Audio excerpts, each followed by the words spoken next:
चांगलाच लपंडाव सुरू केलाय। हवामान खात्याला चकवा देत आज आणखीन एक दिवस कोरडाच गेला। त्यामुळे सर्वांचंच टेन्शन वाढलंय। पावसानं ओढ दिल्यानं कोल्हापूरसह अनेक शहरांच्या आणि गावांच्या पाणी पुरवठ्यावर विपरीत परिणाम झालाय। तर जलसंपदा खात्याकडून पाणी उपसाबंदी लागू झाल्यानं शेतकरी वर्ग नाराज आहे। तर अजूनही शेतीच्या पेरण्या खोळंबल्या आहेत। अशा परिस्थितीत कधी एकदा पाऊस सुरू होतो याकडे सर्वांचं लक्ष लागून राहिलंय। गेल्या 24 तासात कोल्हापूर जिल्ह्यात सरासरी फक्त 0.5 मिलीमीटर पावसाची नोंद झाली आहे। पावसानं पाठ फिरवल्यानं सारेच जण हवालदिल झालेत। आज सकाळपासून कडकडीत ऊन आहे। कोकणातील काही भाग वगळता संपूर्ण महाराष्ट्र आज कोरडाच राहिला। 23 जूनला मान्सूनची एंट्री झाली खरी, पण दुसऱ्याच दिवसापासून पावसानं दडी मारली आहे। आज दिवसभर कोल्हापुरात अत्यंत तुरळक पाऊस झाला। हा पाऊस पेरणीसाठी पुरेसा नाही।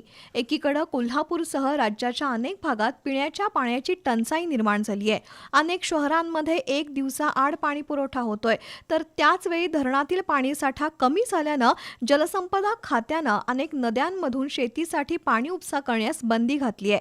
त्यातून शेतकरी प्रचंड नाराज आहेत। पण यंदा पावसानं ओढ दिल्यानं सरकारी यंत्रणा सुद्धा हतबल आहे। धरणात आणि नदीत पाणीच नसेल तर पाणी पुरवठा करायचा कसा, असा प्रश्न निर्माण झालाय। हवामान खात्याच्या अंदाजानुसार दक्षिण पश्चिम मान्सूनच्या वाऱ्यांनी मध्य प्रदेश, छत्तीसगड, झारखंड, पंजाब, हरियाणा या राज्यांकडे वाटचाल सुरू केली आहे।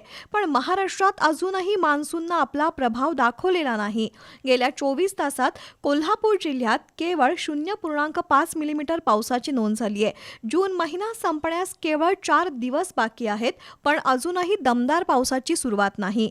परिणामी शेतकऱ्यांसह सर्वसामान्य माणूसही हवालदिल झालाय। यावर्षी मान्सूननं हवामान खात्याला चांगला चकवा दिला असून जुलै महिन्यात तरी मुसळधार आणि समाधानकारक पाऊस पडावा इतकीच अपेक्षा आहे। तुर्तास पाणी बचत करण्यावाचून आपल्याकडे काहीच पर्याय नाही।